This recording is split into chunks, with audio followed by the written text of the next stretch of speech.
মেসির সাথে ছবি তুললেন কাবা শরীফের ইমাম। আমি এই ইমামকে চিনতাম না, আমি ওনার নাম শুনেছি মিজানুর রহমান আজহারি ওনার ওয়াজের মধ্যে, যিনি তার মায়ের বদদোয়াতে কাবার ইমাম হয়েছিলেন, যার নাম হচ্ছে ইমাম আদেল আল কালবানি। কিন্তু কি আফসোসের বিষয়, তিনি একমাত্র কাবার ইমাম যিনি এখন সিনেমার নায়ক হয়েছেন।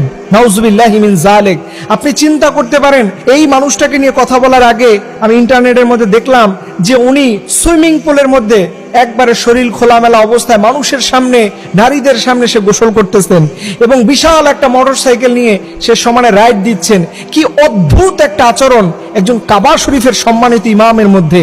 আপনি চিন্তা করতে পারেন, ওনার পিছনে এই কাবাতে তারাবি নামাজ হয়েছে, হাজার হাজার লক্ষ লক্ষ মানুষ ওনার পিছনে নামাজ পড়েছে। যে এরকম একটা সম্মানিত মানুষ আজকে মেসির মতো মানুষের সাথে ছবি তোলে। আপনারা জানেন যে এই টাইপের মানুষেরা ইসলামের কতটা উপকার করে।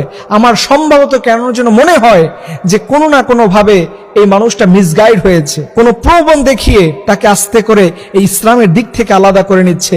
সম্মানিত প্রিয় ভাইরা, এর জন্যই আল্লাহ পাক এই পথভ্রষ্টা থেকে বাঁচানোর কথা এবং হেদায়েতের কথা আল্লাহ পাক কোরআনে বলেছেন, ইন্নাকা লা তাহদি মান আহবাবতা ওয়ালাকিন্নাল্লাহা ইয়াহদি মান ইয়াশা। হে নবী, আপনি চাইলেই কাউকে হেদায়েত দিতে পারেন না। এই হেদায়েত আল্লাহ যাকে দেয় তাকে হেদায়েতের উপর আল্লাহই রাখবেন, আর যার কপালে হেদায়েত নাই পৃথিবীর কেউ কাউকে হেদায়েত দিতে পারে না। আমি এই কথাটা বললাম এই কারণে, দেখেন ওনার মায়ের দোয়া হয়তো আল্লাহ পাক কবুল করেছেন। হেদায়েত যদি না থাকে, এটা নবী দোয়া করার পরেও আবু তালিবের অবস্থা আপনারা জানেন, এই ইমামের মাও তার জন্য দোয়া করেছেন, গোটা পৃথিবীর মানুষ কম বেশি জানে। কিন্তু দেখেন, এর জন্য আল্লাহর কাছে প্রতিদিন হেদায়েতের দোয়া চাইবেন।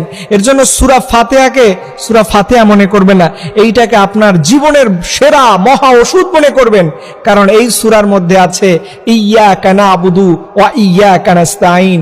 হে রব, আপনারই ইবাদত করি এবং আপনারই সাহায্য চাই। আল্লাহ, আপনি ছাড়া কেউ নাই দুনিয়াতে, আপনার সাহায্য ছাড়া আমি এক বিন্দু পরিমাণে নড়তে পারবো না। আল্লাহ, আল্লাহ আপনি মাফ করেন, আল্লাহ আপনি আমাকে সাহায্য করেন, আল্লাহ আপনি আমাকে হেদায়েত দান করেন। আল্লাহর রহমতের দরিয়ায় যদি আপনি সাঁতার কাটতে পারেন, আপনার জীবন সফল।